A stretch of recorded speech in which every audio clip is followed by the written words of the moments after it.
They threw everything at you, right? I mean, you saw speed option, you saw quarterback design runs, you saw empty, you saw just about everything an offense can do.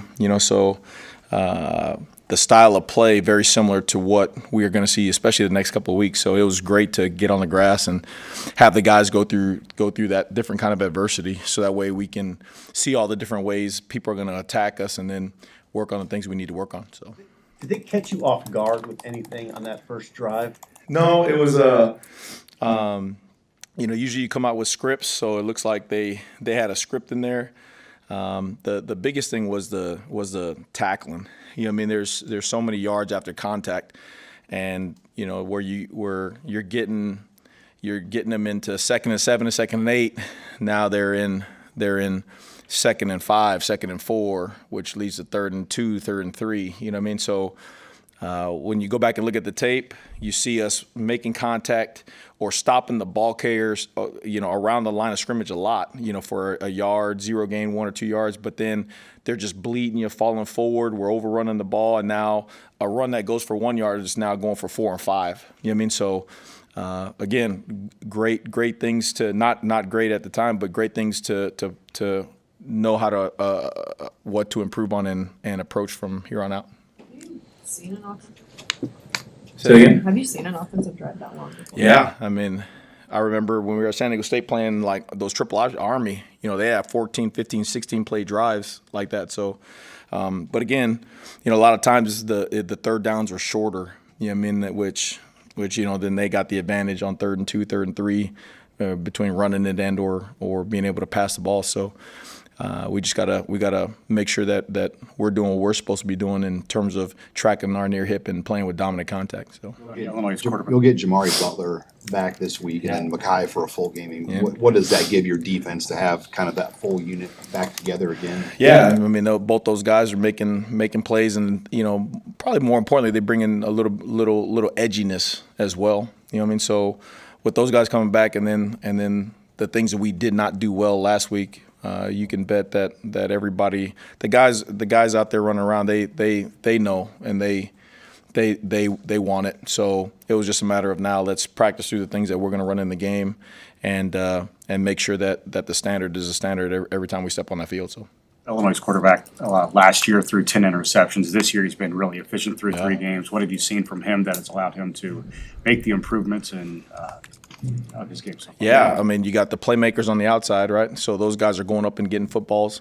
You see they do a great job of keeping it balanced when they know when they want to run the ball, what looks they're running the ball into, and then doing a lot of different things. I mean, RPOs are getting him out movement pass wise. I mean, he's playing with a guy. He's playing with a lot of confidence right now, and he's not really panicked. He kind of goes out there and he sees and he's operating at a high level, so he'll be a challenge to deal with. What's the biggest difference in Kai Wallen and just the snaps he's been giving you so far this year? Yeah, I mean that was the plan, right? Last year, very similar to Riley Van Pop this year, where saw a guy and you could see he can play. He could have played last year, the 5, 10 snaps a game, and then use his year, or redshirt him, let him get the developmental lifts, come back bigger, stronger, faster, more knowledgeable, more mature. And now he's playing 15, 20 snaps at his strongest and that he's ever been, you know what I mean? And so it's good to see him go in there, go in the game, operate at a high level, but this was planned last year, you know what I mean? And when a guy steps on the field like that and he does it and he's performing, it's fun to watch. To you, how the guys have accepted that, like your plan for Wallen and now your plan for Riley, how they, agreed to it? Yeah, I mean that's coach communicating the plan, having a plan first of all, right? I mean, because all the young men, they all want to do well, they all want to play, they all want to perform out there, and so coach seeing the roster, seeing how it's being managed, and then saying, hey. This is very similar to what happened. We can have him play now 5, 10 snaps a game, or he can develop. And when his time has come, he's going to be the biggest, strongest, fastest, most mature version of himself, and have all those snaps under him playing. So, again, that's just a master class on roster management and having a bigger picture than just right now. Tony, how close to the standard do you think your defense is playing?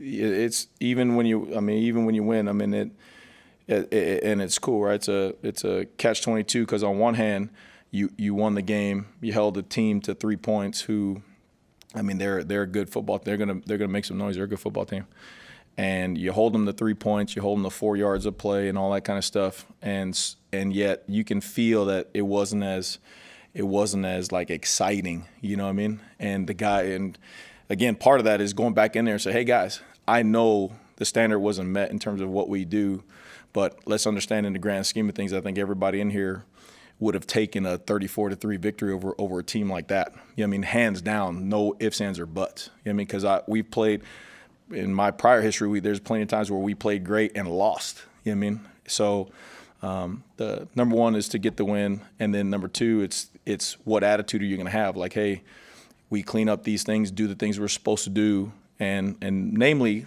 practice and really dive into the process, then we'll have a chance to play even better this coming Friday. So You mentioned the tackling. What are some other areas that you think you have to clean up? well, it's tackles, and then there's more missed assignments this game. You know, when we go back and count, and that's on me. Whenever you got too many missed assignments from different levels, all 3 levels, then that's on the coordinator. Period. There ain't no running from that. So it's maybe tried to do too much with all the different looks that they were given and all that kind of stuff. So then eliminated some things and go back to, hey, let's go back to training camp. Let's make sure we know exactly what we're supposed to do so we can do it at a high level and perform.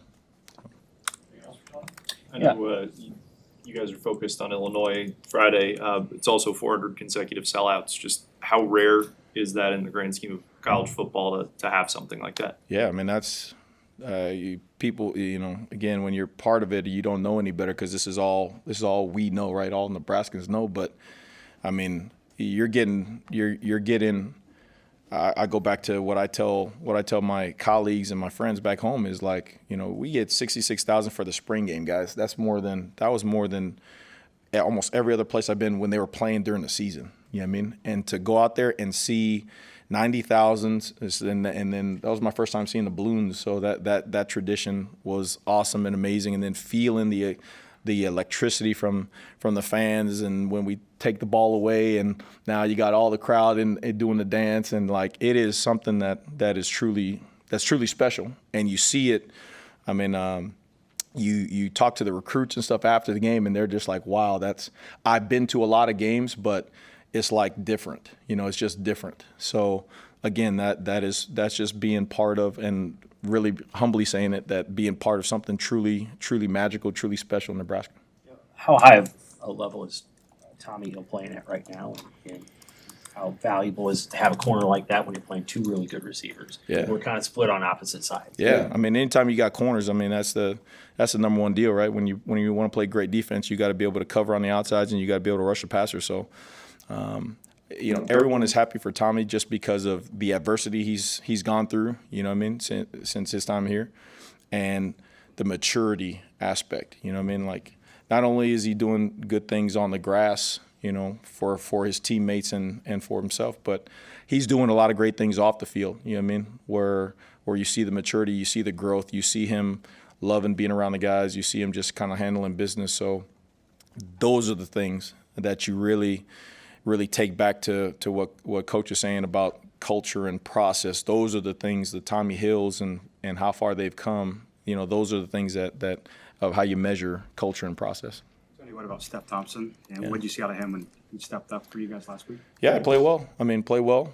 You know, there's some plays that he wants back in there, but it's good to see him from, you know, especially from his injury, to come over here and to work himself into good shape. You know, learn the system, the Nebraska way we do things, and see him go put it on the grass in front of his family. It's fun, but you know, again, new week, new challenge, new opportunity for him to get better and to go out there and put it on the grass too.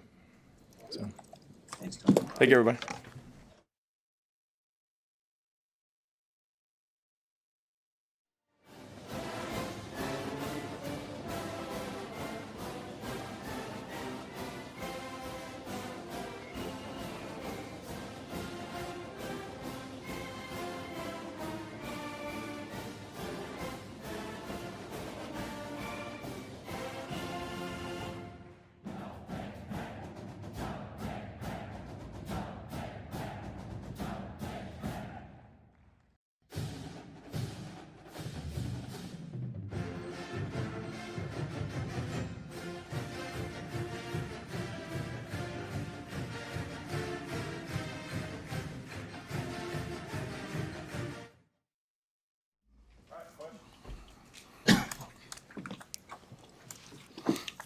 And Coach Rowley yesterday said this defense, Illinois has maybe some of the same talent, but they're doing some different things.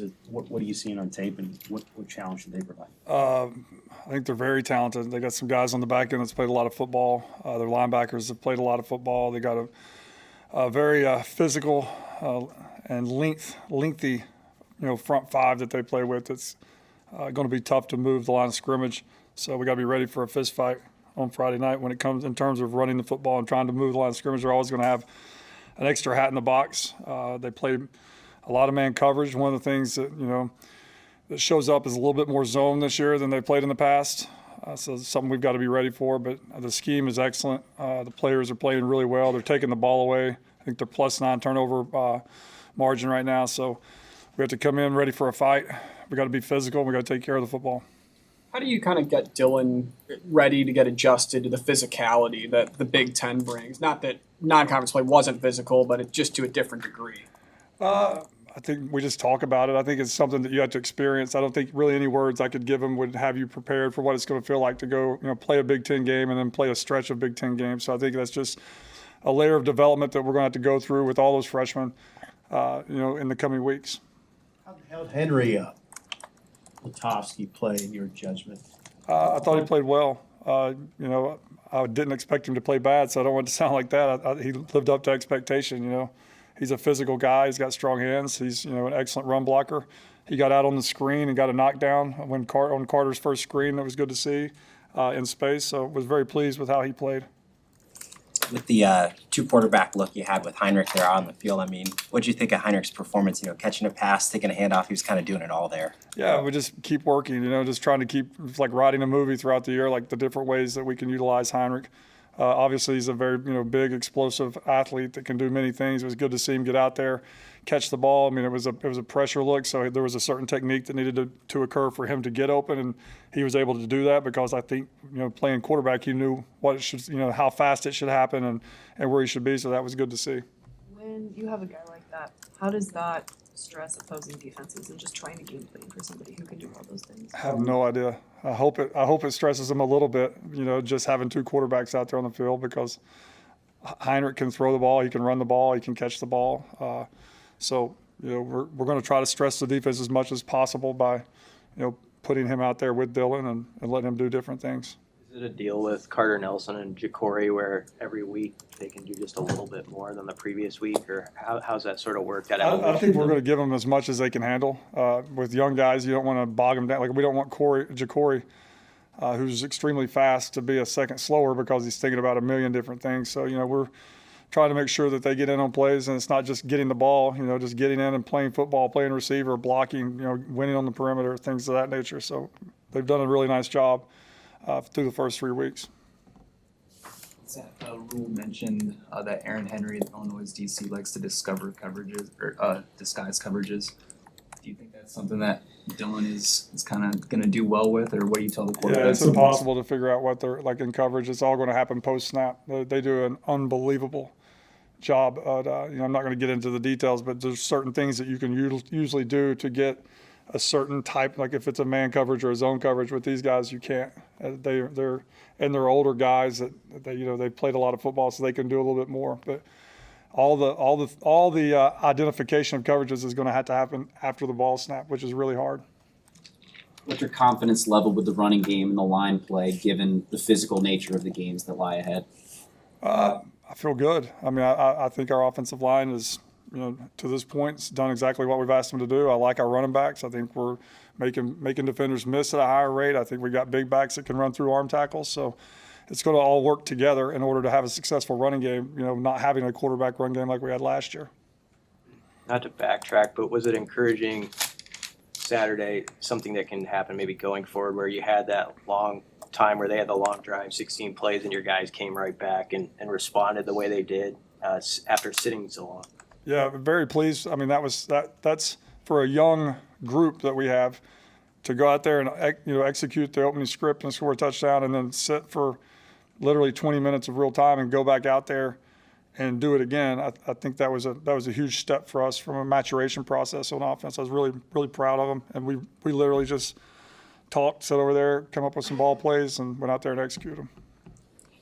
Coach Rule had said, I think it was after the game on Saturday, he said it's okay if people think our offense is boring in the fourth quarter. How do you kind of balance that, but also still being aggressive when you need to be? We're going to be, and we can be aggressive whenever it's needed. The ultimate offensive coordinators, most of the time we want yardage. I really don't care about stats and things of that nature. We just want to win the game. We take pride in being physical in the fourth quarter. We have certain goals we try to achieve as an offense and a defense in the fourth quarter of football games because that's where the game is won. That's where you put people away. We'll never stray. Never stray away from that. But if there's ever a time for us to have to be aggressive all the way through the fourth quarter, we 100% will be able to do that. Anything else for Coach? Thanks, guys.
Felt great to get back in the end zone. It's been a while, but credit to my O-line. It felt great to get back in the end zone. What are the challenges of Illinois and their defense? They forced a lot of takeaways over their first 3 weeks. Yeah, they're a physical team. They play extremely fast, and so they all fight to the football. So we got a great challenge this week, but I got a lot of trust in our guys. We just got to execute and focus on us and make everything about us, and we'll be just fine. Feels like the Illinois game last year was when you kind of jumped on the scene more. What do you remember about that, and also to look forward how you've grown? Yeah, that was one of my first times getting out there. It's the Illinois game. I really just was really prepared for the game, so preparing well is going to help me with that, and then just going out there playing physical, like I said, playing fast and playing physical, because this team is disciplined on defense. So just being able to break tackles, make the right reads, and run through contact and keep your feet moving, things like that. And I'm just excited to bring that this year. Emmett, what do you think about playing on a Friday night? I love playing on Friday night because it feels like a high school game, like one of those Friday night lights. I love playing here, especially in the nighttime. It's going to be a great environment. I just can't wait to go out there with my teammates and just execute and play well. Through 3 games now, how has the competitive spirit in the running back room continued? It was a big thing in the offseason, but obviously now as you guys have kind of found your own rules within the offense. Yeah, we're still competing every single day. Nothing's going to change with that the whole year. It's going to be, competing and just I'm going out there every day in practice and showing what I can do, being ready for my opportunity and making plays, most importantly. You guys kind of been able to help each other out, in the running back room and bounce ideas and technique off each other? Yeah, we all can learn from each other. I learn a lot from watching those other guys when they're out there playing, and I'm sure they learn when I'm out there playing too as well. But I'm always open to learning different things and just watching, seeing things I can get better at. So when I go out there, it makes my job easier. Anything else for Emmett? Hey, when you're in a tight battle like you are at the running back, how important is it that you maximize your reps and when you don't know what your reps are going to be? Yeah, just always being ready for my opportunity, going out there in practice and just, being consistent every single day. But I've always been ready for my opportunity, and I'm always going to continue to be ready for my opportunity. I have a job to help this team win, and that's what I'm going to go do. And this is going to be the 400th consecutive sellout at Memorial Stadium. What is it like, being on the field and being able to play in a milestone game like this? Yeah, that just shows how loyal Nebraska fans are, and it's going to be really great to go out there.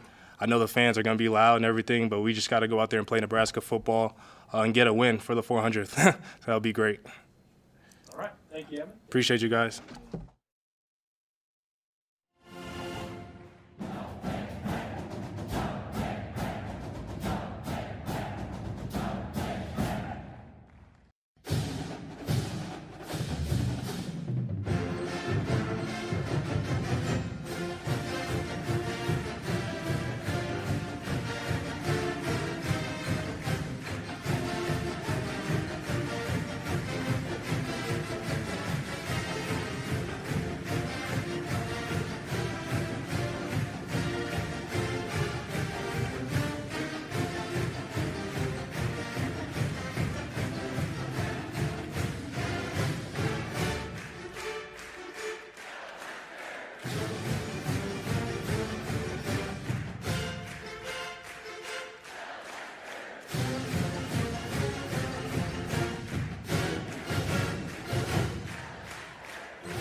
Hey Dylan, what's the challenge this week with their pass defense, especially the way the disguise coverages and the pressure they're able to bring on quarterback?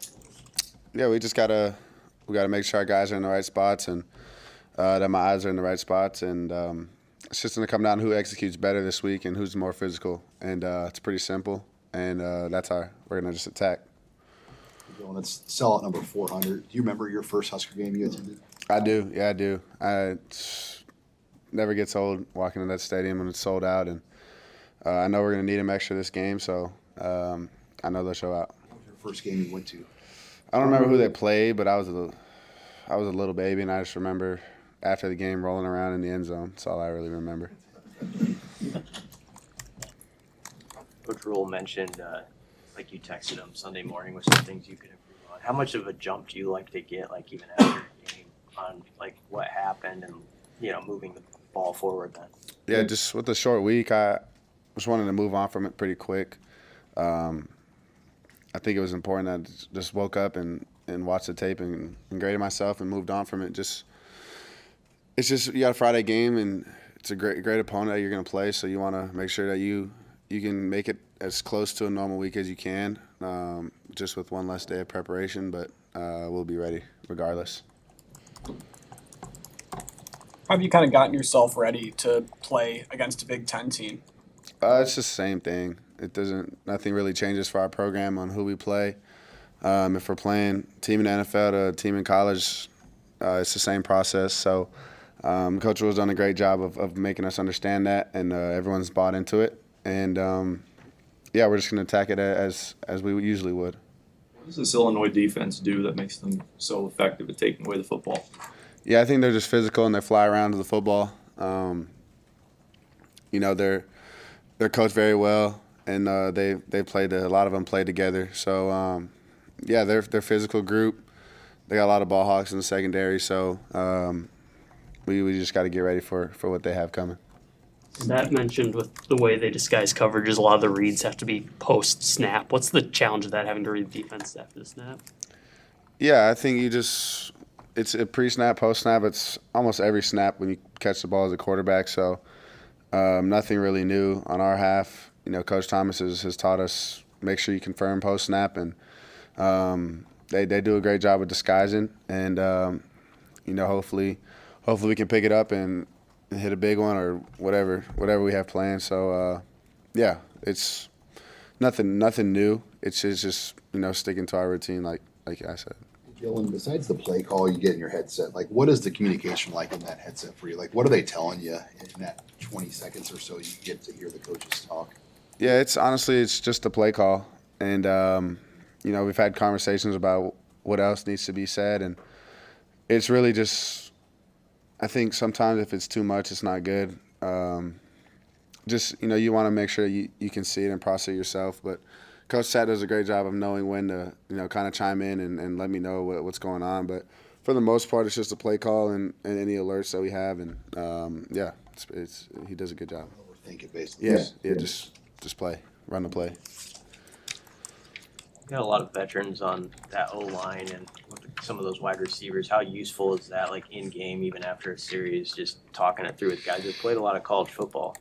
Yeah, I think they know, like when they come off the field, they're pretty accurate in what they see, and it's comforting to know that everyone's seeing the same thing when you get to the sideline, to make those adjustments, and yeah, that's kind of how you have to roll in big games, is you have to make adjustments on the fly, and whoever can do that, I think has an advantage to win the football game.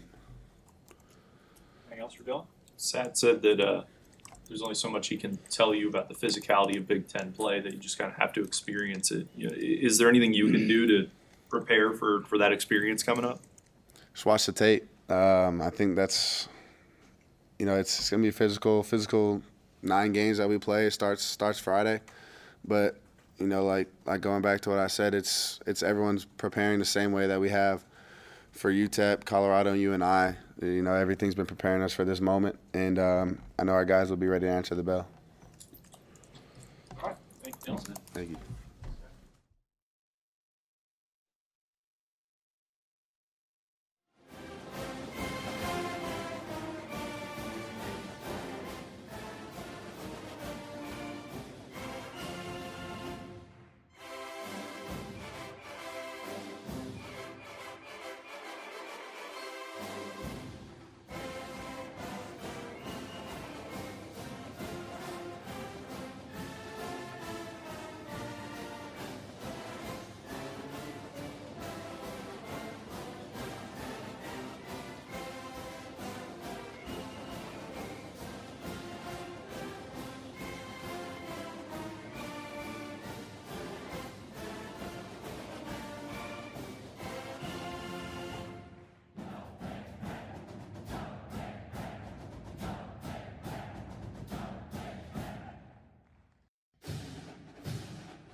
And what type of challenge do you see Illinois' front when you watch them on the film?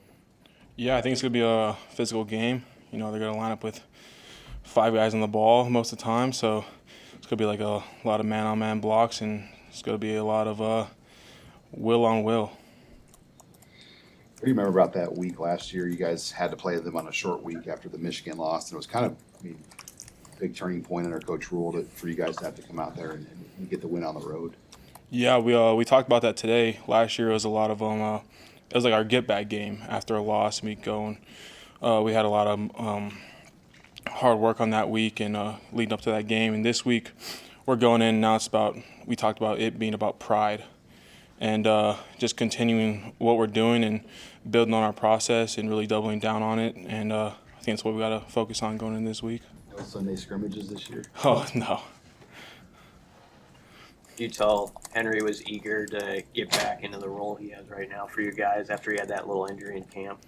Yeah, I think even with his injury, he was always right there, really locked in all the time. So I think him finally getting a chance to get back out there, I think he took it and ran with it. I think he had a great game, and I think he really helps the O-line out being out there. And, you know, he's always watching film and getting extra stuff in with me and the other guards. So I think it helps out a lot.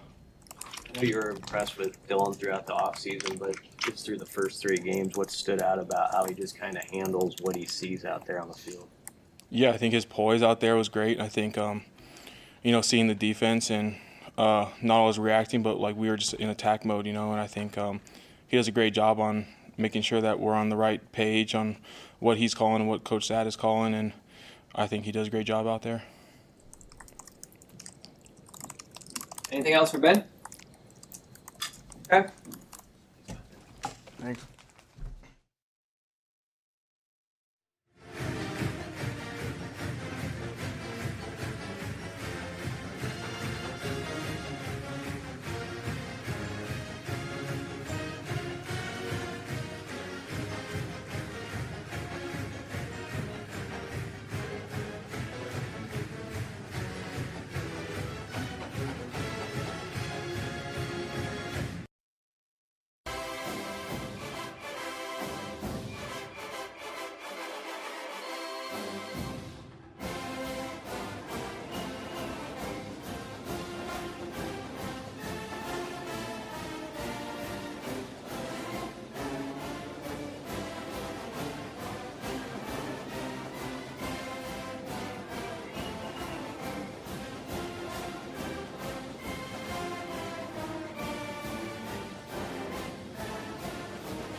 All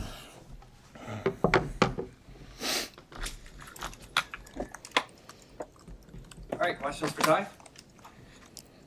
Hey, Ty, I was asking Ben this. I mean, what do you remember about last year, Illinois week? Just kind of how that was somewhat of a turning point with Coach Rule here to kind of overcome the week before against Michigan and then win on the road. Yeah, it was a rough week of practice last year for us, especially after that Michigan game. I think guys finally, it was time to kind of lock in, kind of get things going, and so we kind of took the same approach this year, especially with the quick turnaround. Yesterday, Coach Rule kind of took care of us, but there was a lot of mental work to it. We were in spiders, and then today was, a regular bloody Tuesday for us, full pads going at each other. I'm really, I'm happy with how the guys came out and attacked the work this week. For short weeks, is that noticeable to you as a player when you have that Saturday to Friday, or no? Yeah, usually we have that Sunday off to kind of just come in, recover, kind of, take a breather, come watch film. But that wasn't the case this week, obviously, because of it being a shorter week. So we came in, lifted, kind of had a Sunday and our Monday combined. So we were here. I was here probably from 11 to 6, 7 at night. Then we had practice yesterday. What kind of stands out to you about this Illinois team you're facing when you've watched them on film? Yeah, they're super physical up front. I think they do real well with their scheme offensively. They got a big back. Their quarterback's really mobile. So we're going to have some challenges, but, we're up for it. And I'm just excited to go out there with our guys and compete. What do you remember? You said the quarterback's mobile. He got out a few times against you guys last year. How important? Well, it's obviously important that you have lane integrity, but how do you guys kind of keep that when a guy's mobile? Yeah, it just goes down to being smart with your pass rush. Understanding that this guy likes to scramble. He's fast. He looks faster this year than he was last year. Another year he's definitely smarter in his decision making. So it's just communicating with whoever you're rushing with. So for me, for instance, like I might talk to MJ a little bit, just telling him I might decide to hit a speed rush up the field so he can cover me and come underneath just in case for that step up, or I tell MJ to go ahead and do whatever move you want to do. I'm going to be right here for you. So if he gets out, then I'll kind of be there to cover him. Some of your younger pass rushers, like Prince, they have to feel fast. Like, can that be challenging at times with the speed with which they get up there to know that quarterback might be coming right at you after like even a second? Well, it's just kind of like understanding like who you're playing with. So, when MJ, he's going to be more of a power rusher, right? So I kind of understand that he's going to get the quarterback to step up just enough for him to be in my lap. But with like you said with Princeville, he gets so far up the field because he's just so fast. It makes me have to be like, all right, this guy's going to step up a little bit faster because Princeville's going to get there a little bit quicker. So I have to be more, ready for my pass rush move to win, or working from B to A to B type of deal. It's sellout 400. You've been here since 2019. What are your memories of just the sellout streak of the fan base, just in your time at Nebraska? Yeah, no, the fans here, there's I know they say there's no better place, but I really believe that. I've always, told how appreciative I am of the support that the fans gave us over the last 6 years I've been here. I felt like there's never been a drop. It was definitely weird, like during COVID, not being able to have everyone in there, but just to be able to play in front of these people who, pour their heart and soul into us and, just want us to win so badly and just, be good. I think it's just awesome to be able to go out there and represent. Does that COVID year make you more appreciative of, the environments from the past 2 weeks? Oh, 100%. This is definitely the loudest, like streak-wise, like how loud it's been every game. Usually I'm able to hear kind of what the offense is saying, and now I got to kind of like lean in and kind of put my ear so it looks like I'm listening to them, and so they might, be a little bit more quieter, or, they talk about it in the huddle or whatever. But, the atmosphere this year has been absurd. It's been insane. You guys like this run of night games 3 in a row like this? It's been kind of fun to be under the lights. Yeah, I always love night games, but, sitting around in the hotel all day is kind of challenging just because, I know a lot of guys have also said, you don't want to get hyped up too quick. Then you don't have any juice for the game later. But, being able to play a night game in front of everybody and just, I think it adds an extra layer of that atmosphere that Nebraska brings. Will some guys go to classes Friday on the team? I mean, you talk to anybody with school is still going on, or will you guys be able to just do your normal Friday routine? I think it'll be normal Friday. I think the academics is taken care of, sending out emails saying, whatever. I mean, you still have to get your work turned in, right? They usually are pretty good at having that whatever's due that day done, by today or something like that. So they make sure everything's handled academic-wise before we can go focus on football. Ty, how much do you think getting Jamari back is going to help with playing that level of physicality on the line? Jamari, he brings this kind of unnatural juice to the defense, I think. And, it might have been something we were lacking last week, just kind of we're a little dull. I don't think anybody, didn't want to go out there and play, right? But I think he brings this kind of spark and energy that definitely fits well within our defense. It feels like Kai's been playing some good football, and he had that red shirt last year. It sounds like Riley's going to do the same thing this year. How have you seen him jump, and also what's it say to you that guys are willing to kind of accept that and see the bigger plan? Well, I mean, from me personally, I redshirted also, right? So just to be able to tell those guys, look, another year of development where you can go against, the one offense every single day just to get better and hone your craft. Because, I believe we have one of the best offenses in the Big Ten, if not the country. So to be able to get reps against those guys is, you can't really compare it to anything else when we just go over there to scout team. Those guys work their ass off over there on scout team, but to go against the ones is awesome. So, and then, like you said, Kai's had a big jump. I think just mentally he's grown up a little bit. So to watch him go out there and do his thing and figure out, how different practice is to a game, what that kind of environment, like in practice you might get a redo or we have to redo a play and you get to work on it again, but that's not how it goes in the game. Describe your relationship with Matt Rule. He was very complimentary of you yesterday and even went so far to say that players like you are the reason he coaches. Yeah, me and Coach Rule have a great relationship. When he first got here, I wasn't really too sure, but, about 2 weeks in with the things he was saying and how he wanted to, lead this team, I was bought in from that moment. And I just think that it just goes to show, buying in, and now here we are in year 2. I mean, that's the reason why I came back, because I knew it was going to work. So just to be able to see it come true is awesome. And yeah, so the relationship with me and him, like back and forth, we go back and forth on the field. I'll stop by his office just to chat with him for 5 minutes or whatever before meetings, and then, yeah. Coach Rule used you as an example with redshirting Riley this season, saying that, you can be Ty in the future. Like, what did your redshirt year mean for you in your career development? Yeah, so, I looked at guys like Stilly.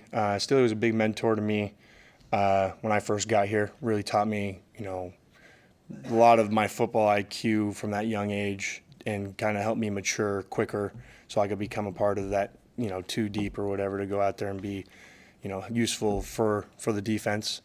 And, going against that offense every day, it was a lot of fun because, yeah, they told me kind of what to do, but they just said really try to mess them up and, just go as hard as you can. So I think it helped me find that motor to kind of, and then, sometimes you don't even have a rotation on scout, so you're taking all of those plays. So then, stamina goes up and conditioning goes up as well. Ty, just to go back a couple minutes, you said you believe you have one of the best offenses in the Big Ten, if not the country. What makes you believe that? I just think it's the mentality I've seen over there. Just those guys, the work that they put in every day.